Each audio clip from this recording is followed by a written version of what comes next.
É tão legal nós estarmos juntos. Não sei se você sente saudade. Você sente saudade do culto do domingo à noite? Você sente saudade? Eu acho que sim, né? Senão você não estaria aqui hoje à noite. Mas eu sinto, às vezes, domingo assim, eu estou um pouco cansado. E esse domingo, por exemplo, foi um domingo que foi cansativo, que eu, além de dormir tarde, garganta ruim, aí fui pegar meu cunhado no aeroporto de manhã cedo, aí fui levá-lo no início da madrugada, domingo de manhã já estava aqui de volta na igreja, mas é tão legal. Você sabia que eu posso estar cansado como for, mas renova as minhas forças quando eu vejo vocês? Que legal, né? E apesar, às vezes, talvez você não imagine isso. Talvez você não imagine isso, mas para um pastor, geralmente, quase sempre, viu, gente? Aquele momento do culto domingo, não é? Como é que eu vou pregar isso, Senhor? Como é que eu vou falar isso? Ó Deus, me ajuda, socorro. Talvez você não imagine, mas isso passa tanto na mente de um pastor que você não faz nem ideia. Mas o fato de estarmos juntos aqui é uma alegria. E hoje à noite nós vamos juntos compartilharmos. Depois de eu ter feito muito isso já, Senhor, como é que eu vou falar isso? Pai, ajuda, dê sabedoria. Nós vamos compartilhar um texto do Velho Testamento. Faz tempo que eu não compartilho, que nós não conversamos juntos sobre um texto do Velho Testamento. E nós vamos falar do livro de Reis, mais precisamente, 2 Reis, capítulo 6. Mas antes, você já pode abrir sua Bíblia se você quiser, 2 Reis, capítulo 6. Mas antes de nós compartilharmos o texto, é preciso nós entendermos um pouco o contexto histórico, um pouco do contexto social, conhecermos um pouquinho do personagem que vai estar inserido na história que nós vamos compartilhar, que é Eliseu. Nesse período do Velho Testamento, no período de 2 Reis, os profetas, eles tinham uma participação muito interessante. Inclusive, devido à decadência da monarquia, né, Israel se transformou numa nação praticamente pagã. Em muitos momentos ela agiu como uma nação pagã. Deus levantou os profetas, e esses profetas tiveram uma participação importantíssima no cumprimento dos propósitos de Deus em relação ao seu povo. O povo de Deus que levou a mensagem até nós, não é? O tempo da graça que nós vivemos hoje. E ali existiam algumas escolas, chamadas escolas de profetas. É interessante que tanto no livro de 1 Reis, como no livro de 2 Reis, nós observamos a menção desses lugares, que algumas traduções chamam de escolas.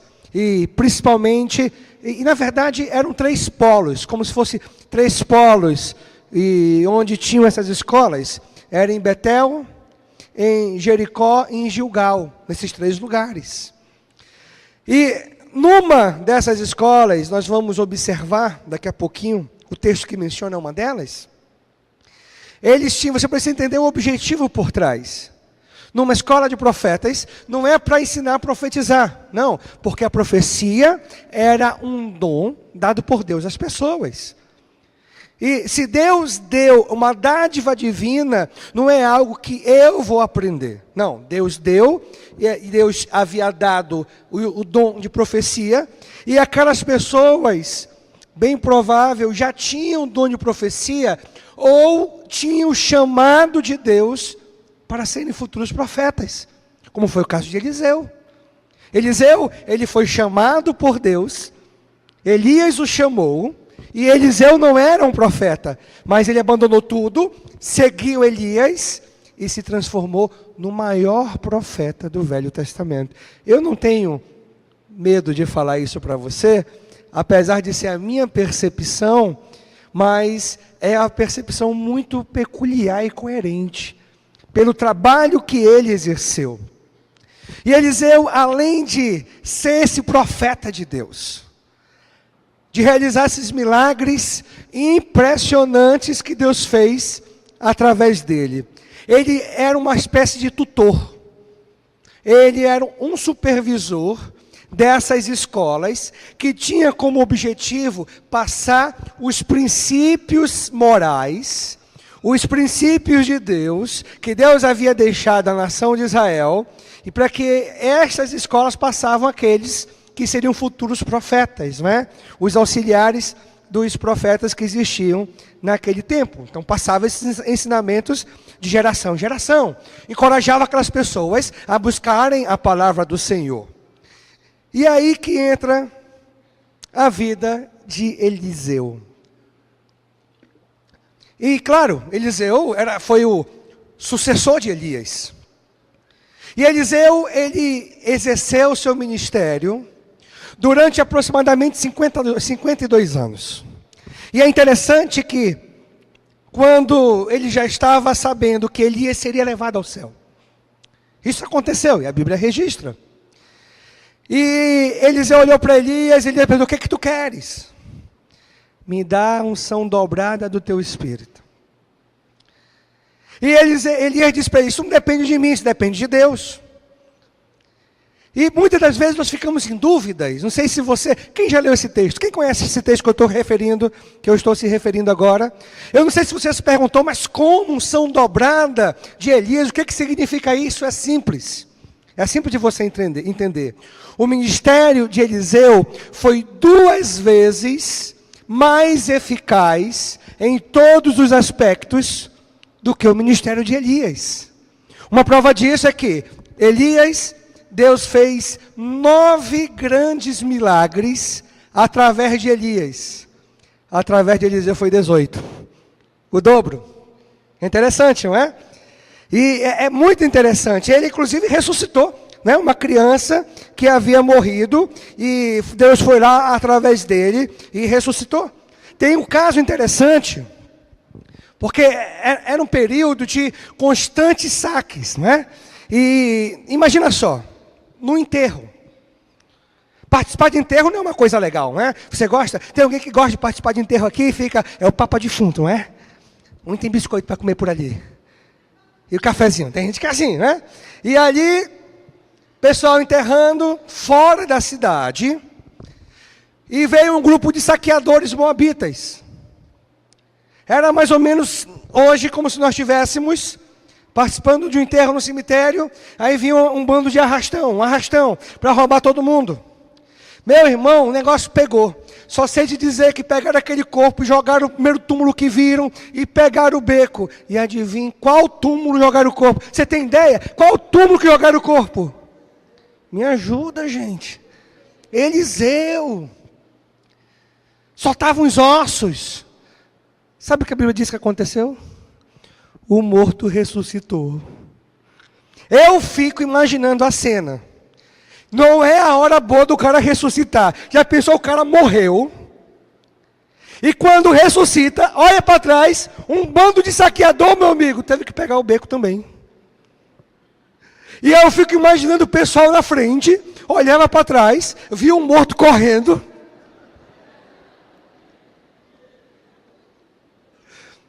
Eu não sei se eles correram dos bandidos ou do morto.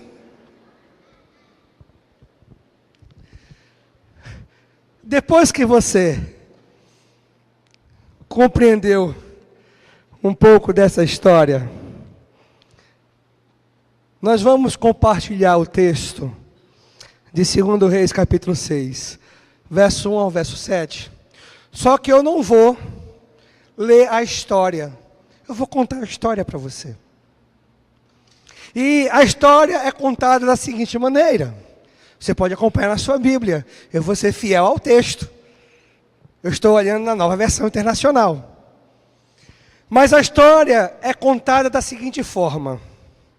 Os discípulos dos profetas disseram a Eliseu: Senhor, a casa está apertada.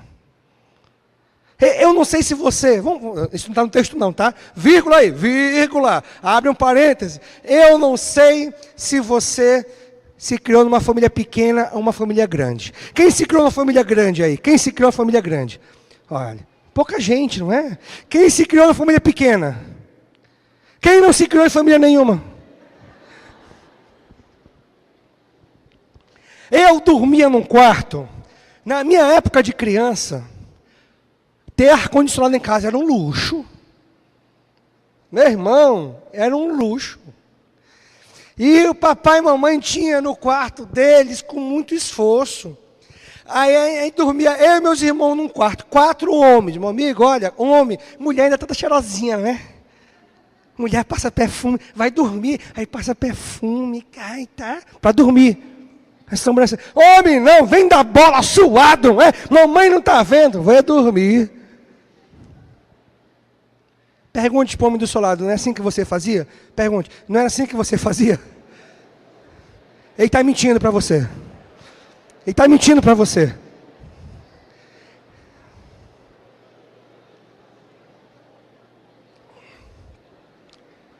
Ele está mentindo. E aí eram 2 biliches. 2 biliches. Hoje em dia tem até triliche, não é?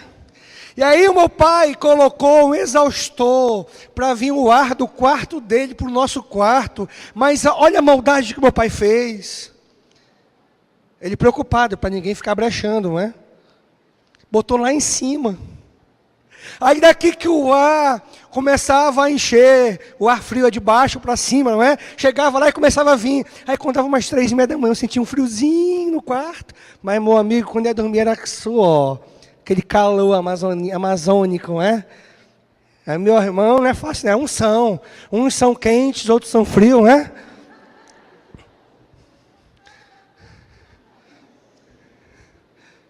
E aí é o seguinte, no beliche a regra é assim. Dormir em cima, outro embaixo. Quem dormia em cima no beliche aí? Quem dormia em cima? Quem dormia em cima? Só os magros, ó. Só os magros. Só o raquítico aí, ó. Quem dormia embaixo, meu irmão? Quem dormia embaixo? Olha, só os gordinhos, tá vendo? Menino, dorme embaixo, tu vai cair daí de cima. Olha como tu tá. Tu tá uma bolinha, menino. Era isso que eu escutava. Então, voltando para o texto. Os discípulos dos profetas disseram a Eliseu: como vês, o lugar que nós nos reunimos está pequeno. Vamos ao Rio Jordão, e lá a gente pode tirar algumas toras de madeira, fazer algumas vigas e construir um local maior para a gente ali mesmo. Vamos dar uma pausa na leitura. Na leitura falada. Na história falada. Esse trecho vai nos falar muito, nós podemos aplicar sobre a nossa vida cristã. Na nossa vida cristã. É disso que nós vamos conversar. Na nossa vida cristã, primeiramente, ponto número 1, Deus vai colocar em nossos corações alguns desafios. Na nossa vida cristã, Deus vai colocar em nossos corações alguns desafios. Imagina só, havia uma organização, existiam escolas de profetas. Nessas 3 cidades que eu citei para você, Jericó, Gilgal e Betel. E o negócio havia crescido. Eu acho particularmente que cresceu devido à influência de Eliseu. Imagina só, não acontece com a gente? Eu tenho certeza que muitos estudantes de direito, hoje no Brasil, eu quero ser como aquele Moro. Moro? É um Moro, não é? Eu quero falar Moura. Moura é uma tribo indígena, Mura, não é? Mura. Então um Murazinho, manuzinho. Eu quero ser como aquele Moro. Pessoas, às vezes nos inspiram. Grandes pessoas nos inspiram. Eu imagino que Eliseu inspirava uma geração. As pessoas olhavam para ele, via como Deus o usava grandemente. E acabava, eu quero ser como aquele homem careca, que ele era careca, viu? Eu acho que ele era um pouco feio. Ele parece com algum de vocês. Era mais ou menos assim. Eu quero ser como aquele homem. Então a quantidade foi crescendo. E aparentemente Eliseu não estava muito preocupado não, viu? Porque os caras chegaram com ele. Eliseu, vamos lá. Te pega umas toras, corta umas vigas, constrói um lugar maior, lá mesmo na região do Jordão. Ele, tá bom, pode ir. Eliseu, não quer com a gente não? Tá bom, vamos. Talvez a preocupação dele não era o local, mas em si o que eles iriam aprender. Mas uma coisa é certa, Deus havia colocado um desafio no coração daqueles discípulos, que depois se tornou também um desafio no coração de Eliseu, porque ele foi e colocou a mão na massa. Uma igreja sem desafios é uma igreja fadada ao fracasso. Cristãos sem desafios são cristãos que não vão ser produtivos na obra de Deus. Quando nós olhamos para a história do Evangelho, a história do cristianismo moderno na sociedade, nós vamos observar que pessoas, homens e mulheres, foram desafiadas por Deus e fizeram grandes coisas. Sempre eu gosto de compartilhar a história de Hudson Taylor, porque é uma biografia fantástica. Um historiador renomado chegou a falar que nos últimos 19 séculos, você sabe que o Hudson Taylor viveu no século passado. Ele morreu exatamente no século 20. O grande auge dele foi o século 19. Ele morreu no início do século 20. Ele disse, desde o apóstolo Paulo, nos últimos 19 séculos, não houve um homem tão sistemático, tão organizado, com metodologia clara, com um projeto claro de evangelismo de uma grande região, como foi Hudson Taylor. Deus havia colocado um desafio no coração daquele homem, ganhar para Cristo a China. E o desafio era grande, mas grande era a vontade que ele tinha no coração. E é interessante que o Hudson Taylor pregou em várias variedades da língua do povo chinês, não apenas em mandarim. Mas não foi fácil, não foi moleza, foi difícil, mas foi um desafio que Deus colocou no coração dele. E ele foi em busca desse desafio, ele foi passando pelas dificuldades que apareciam. Entenda uma coisa, cristãos sem desafios estão fadados à improdutividade na vida cristã. Cristãos sem desafios vão aparecer diante de Deus com as mãos vazias. Nós precisamos de desafios. Talvez o nosso desafio é ganhar os nossos amigos para Cristo. Esse é um desafio. As pessoas que Deus colocou ao nosso redor, as pessoas que Deus colocou na sua vida. Na sua vida, não foi na minha. Existem pessoas que você conhece, mas eu não conheço. Que você vai evangelizar e eu não faço nem ideia que está dentro do seu ciclo de amizade. Do seu convívio social. Faz parte da sua turma. E Deus quer usar você para isso.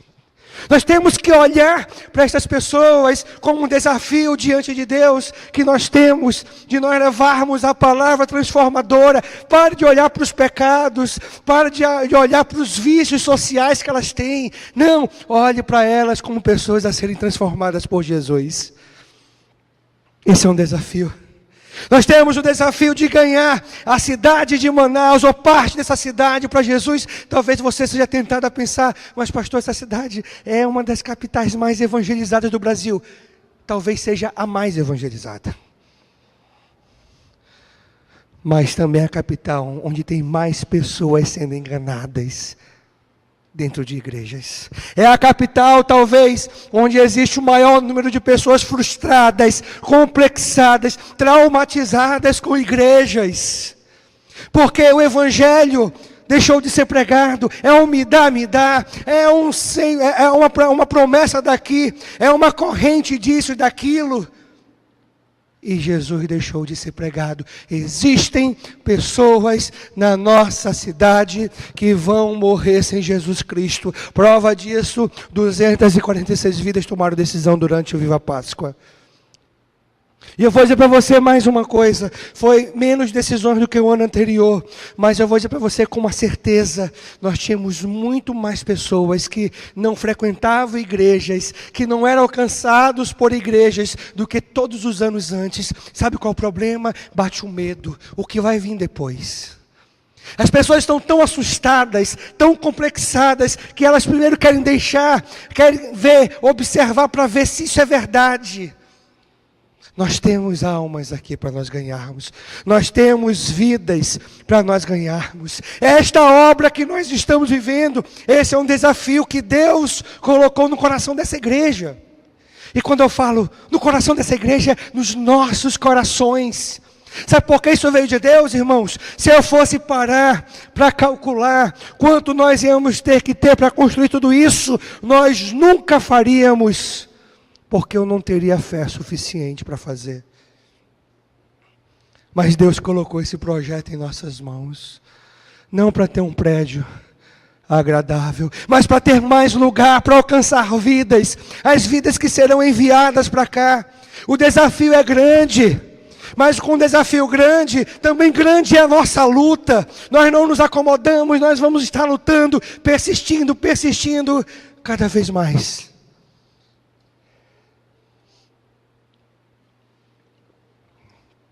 Eu estava lendo uma história que tem tudo a ver com isso. Com um desafio a respeito de um problema que os japoneses tiveram que lidar. Estava cada vez mais difícil conseguir um de seus alimentos preferidos, o peixe fresco, para fazer o sushi, o sashimi. Devido à poluição, porque a densidade demográfica, ou seja, a quantidade de pessoas por metro quadrado no Japão é enorme. É muita gente para um pedacinho de terra. E isso faz com que haja o uso de recursos muito maior do que aquele próprio lugar possa renovar, devido ao número de pessoas num lugar tão pequeno. Então todos os lugares próximos ao Japão começaram a ficar poluídos. E os peixes começaram a fugir. Os cardumes não estavam mais por ali. O desafio deles, pescar em lugares distantes. Para isso, construir embarcações maiores. E foram mais longe. Foram mais longe atrás do peixe. Atrás dos atuns, dos lingualos, dos robalos, não dos roubados. Os roubados fomos nós pelos políticos. Dos robalos. E conseguiram pegar, só que devido ao tempo de viagem, a distância era maior. Em lugares mais longes, distância maior, maior tempo de viagem. Aí tiveram que limpar os peixes, tirar as vísceras, salmorar o peixe, para que viesse seco. Não tinha como ter aquele peixe fresquinho. E aí foi um problema. O japonês tem um paladar aguçado. Ele queria aquele peixe fresco. Aquele sashimi, aquele sushi, num peixe fresco. Tiveram uma grande ideia. Pronto?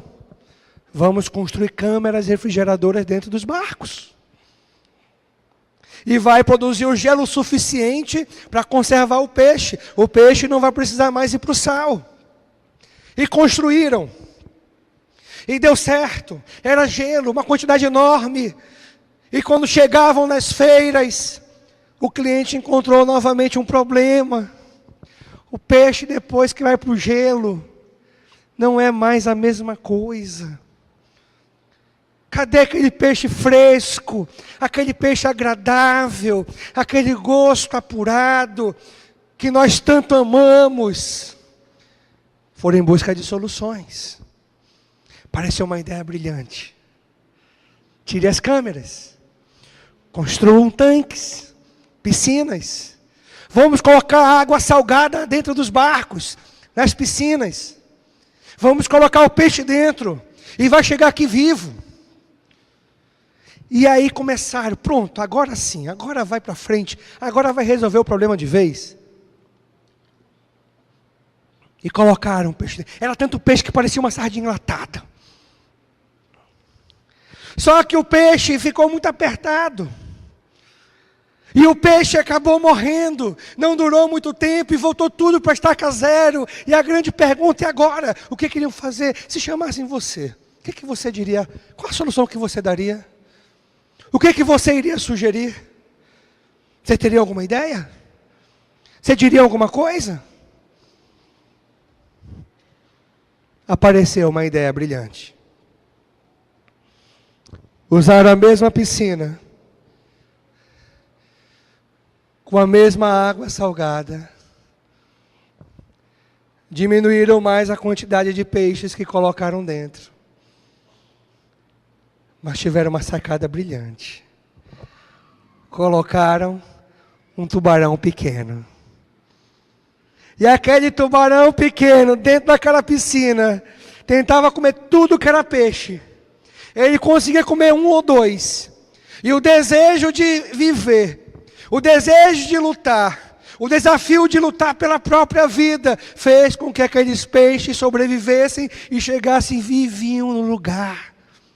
Desafio. Sem desafios, nós estamos fadados à morte. Não a morte espiritual, mas a morte da improdutividade. A morte de uma vida pálida no meio cristão. De uma vida sem frutos. Uma vida empobrecida.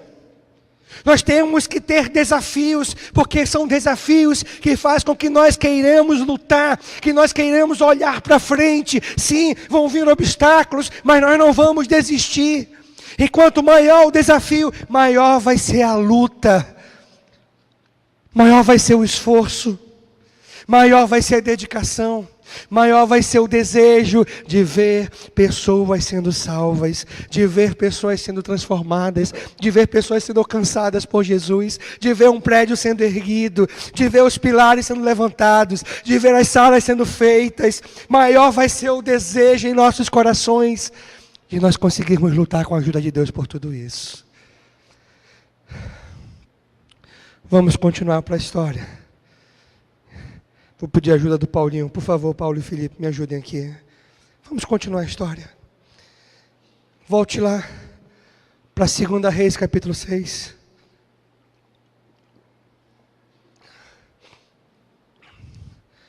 Bem aqui, por favor, no mesmo lugar do primeiro culto. Isso.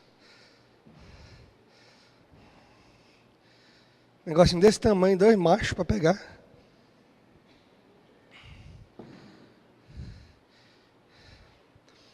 Isso, por favor.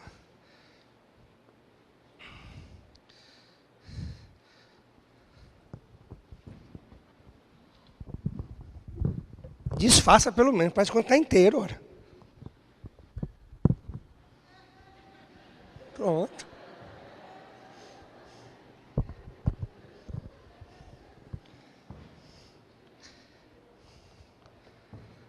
E a história conta. Vai tirar um retrato? Para aí, deixa eu fazer pose aqui. Olha. Vai. Tá bom. Qualquer coisa apaga e tira outra, viu? Aqueles discípulos chegaram com Eliseu. Eu estou contando a história registrada no capítulo 6, do verso 1 ao verso 7. Senhor, por que a gente não vai lá no Jordão, não corta umas árvores, faz umas vigas, e não constrói lá uma casa maior? Aí Eliseu disse, podem ir. Aí eles estavam se arrumando para irem. Aí um outro olhou para Eliseu, Senhor, o senhor não quer ir com a gente? Aí Eliseu, tá bom, vamos lá, vamos nessa, né? Pegaram os machados. Não existia motosserra, não existia trator.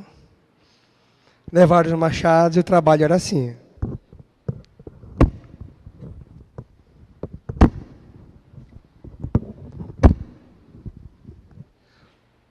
Você já fez isso alguma vez? Quantos fizeram isso? Uau! Os trabalhadores estão nesse culto, viu? Quando tiver o próximo mutirão, eu vou ter uma atividade especial para esse culto. Será que é verdade isso, gente? E é interessante que o discípulo, o texto fala, eu estou contando o texto para você, que enquanto um discípulo estava cortando um tronco, a Bíblia fala um tronco,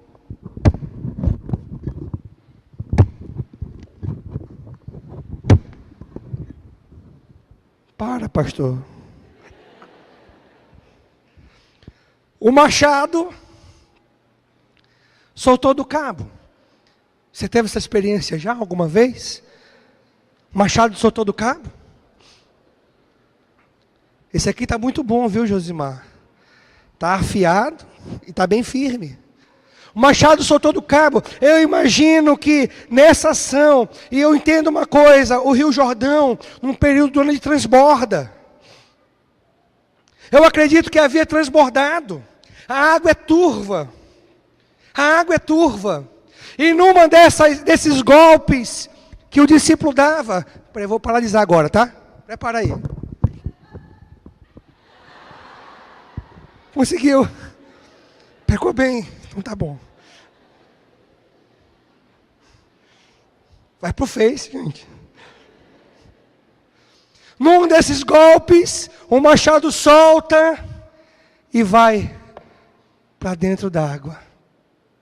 Segundo ponto que eu quero conversar com você. Mesmo diante das melhores intenções, nós podemos ser surpreendidos.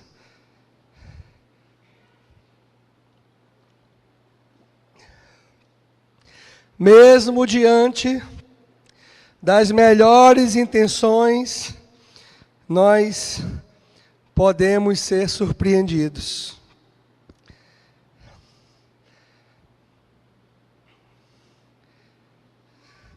Quando aquele discípulo, não existia só um machado. Cada um, eu acredito que estava com o machado. E quando aquele discípulo, depois de dar a machadada, caiu o machado dentro d'água e não conseguia ver o que estava lá, no fundo, não enxergava.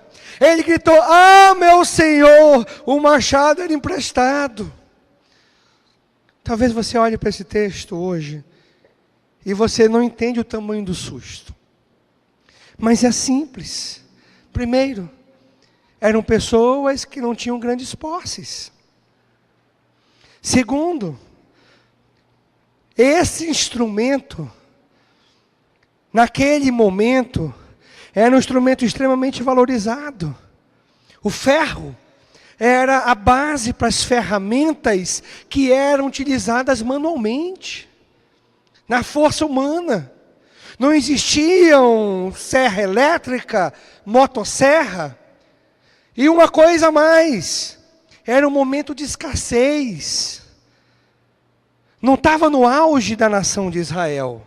Pelo contrário, estava na baixa. Estava próximo do fundo do poço. Porque eles chegaram no fundo do poço, literalmente. E um pedaço de ferro como esse, além por ser escasso e muito útil, era caríssimo. E era emprestado. Já aconteceu de você quebrar uma ferramenta emprestada de alguém? É triste. Porque você está ali, sonhando para comprar. Aí você diz: "Não dá agora, eu vou emprestar." Aí quando você empresta, você quebra. E pior que tem alguns que arrumam direitinho como estava, entrega para o dono. Está aqui, ó.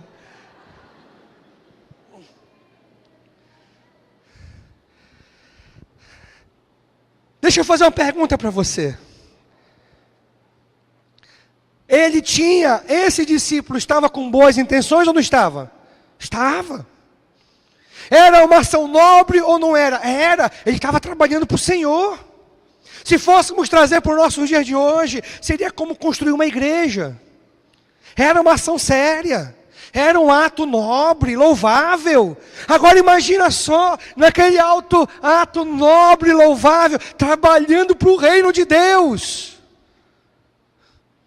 Machado cai dentro do rio e afunda. E agora, igreja, mesmo diante das nossas melhores intenções, nada impede de sermos surpreendidos. Nada impede. Mesmo diante dos desafios, o machado representa um meio, um modo pelo qual vamos lutar pelos desafios que Deus coloca em nossas vidas. Deus havia dado um desafio para aquele grupo de pessoas. O desafio era construir um lugar maior para se reunirem.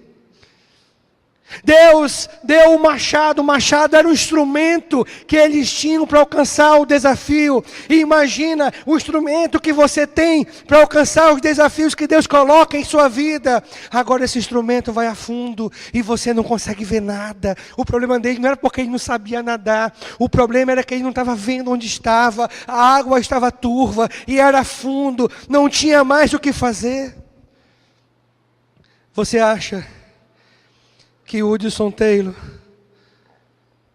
não teve dificuldades, mesmo diante da boa intenção que ele tinha no coração? E não foram poucas.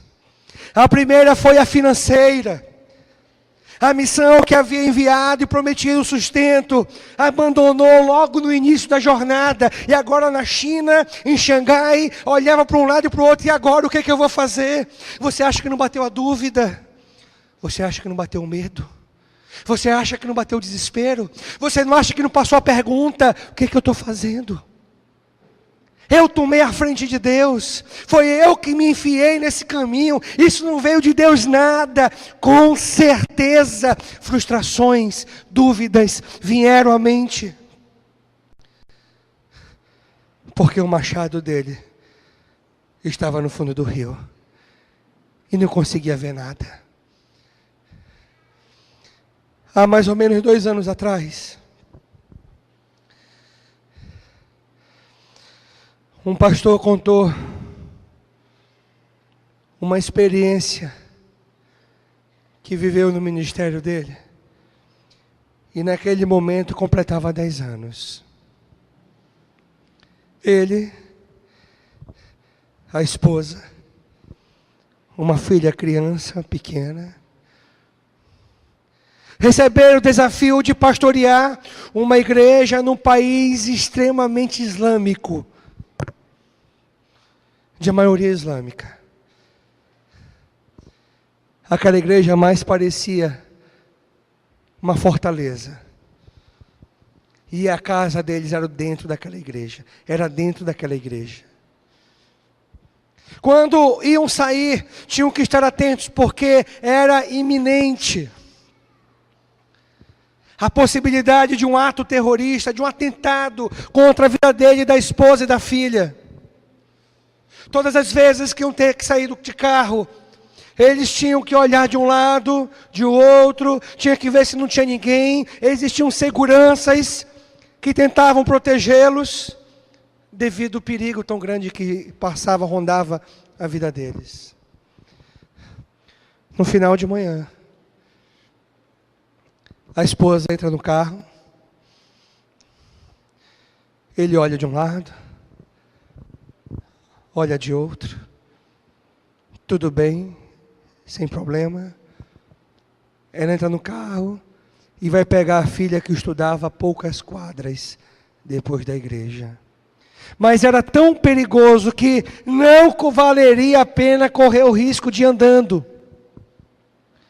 Quando estava a poucos metros fora do prédio da igreja, uma moto encosta. Ela ficou assustada. Mas a moto encosta e novamente sai de perto com 2 pessoas, o motorista, o motoqueiro.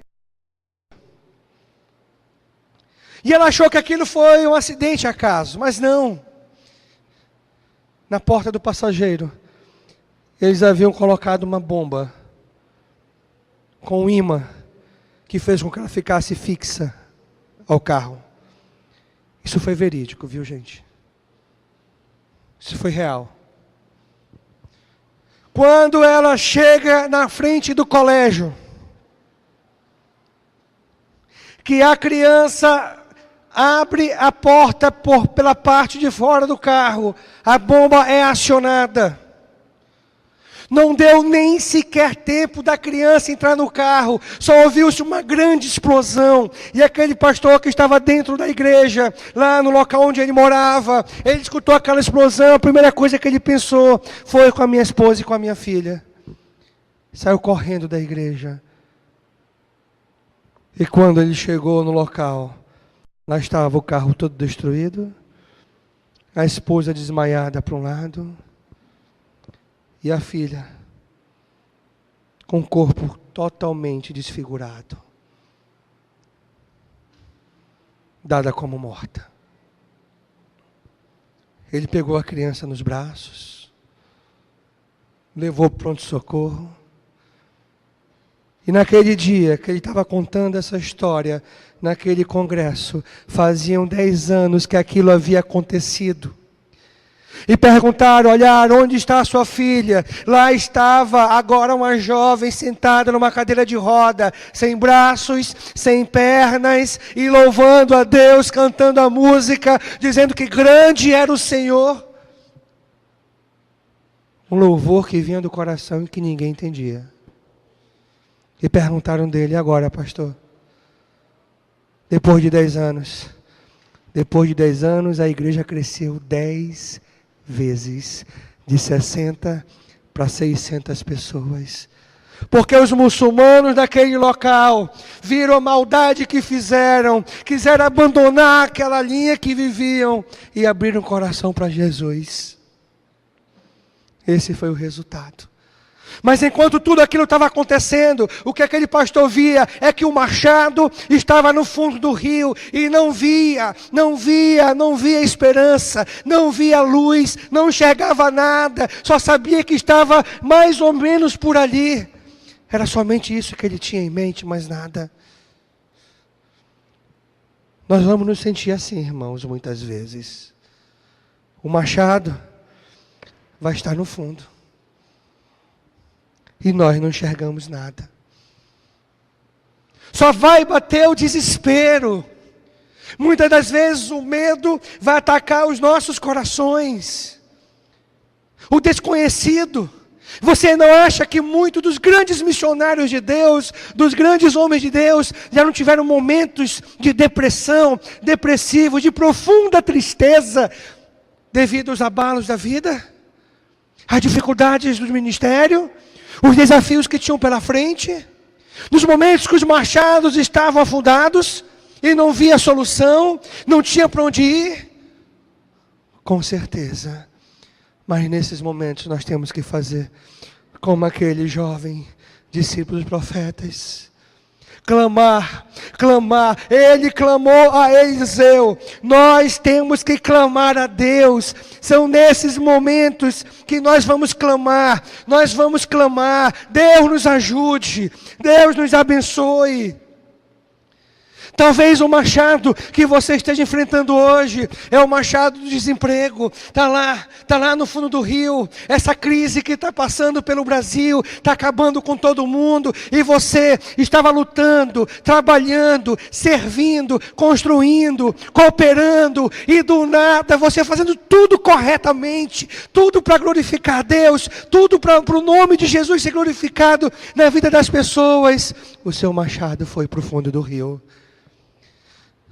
E você está se perguntando, o que eu vou fazer agora? Nós temos que clamar a Deus. É isso que nós temos que fazer.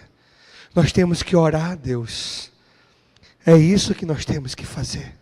Talvez o machado foi a doença. O seu machado foi lá para o fundo do rio porque a doença lhe impediu de ser ativo, de estar envolvido, como aconteceu com o irmão nosso durante a festa de Páscoa. chegou aqui triste, com a perna inchada. Pastor, eu quero ajudar, mas eu não posso. Eu quero cooperar, mas eu não posso. Entristecido, porque ainda, e o diabo manda, é pior que manda o irmão nosso, olhar para ele e dizer para ele assim: você não veio ajudar a gente esse ano?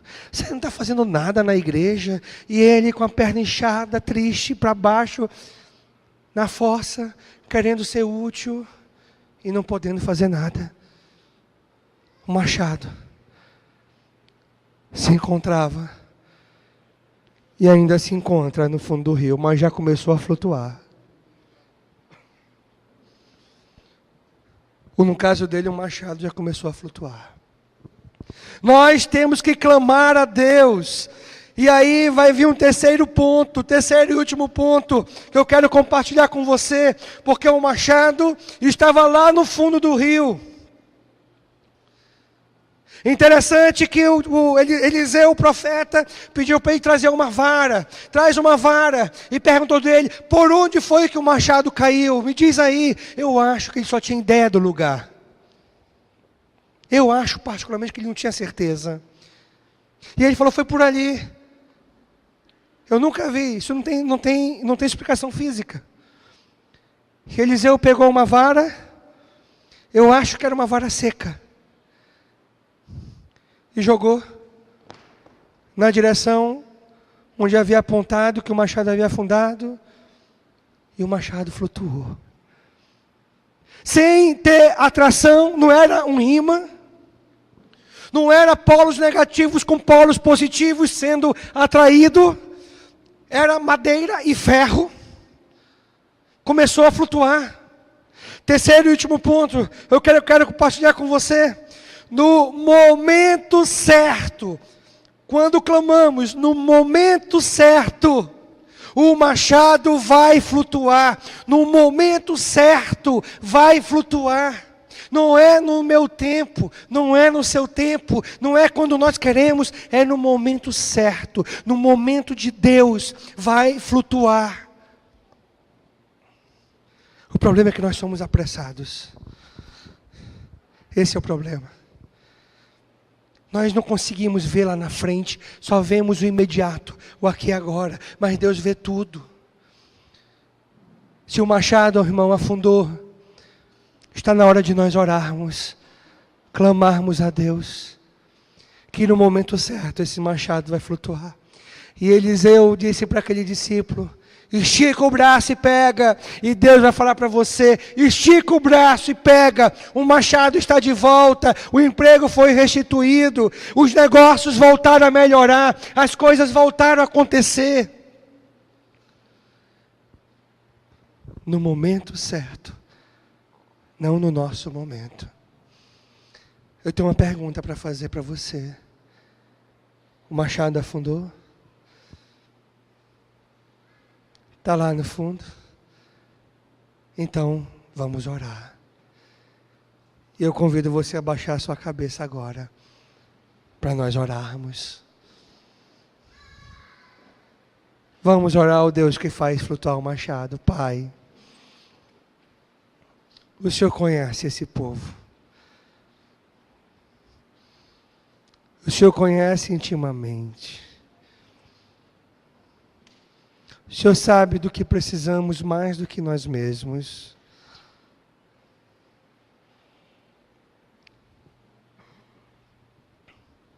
Nós unimos nossas orações e clamamos a Ti, Pai, para que o machado flutue.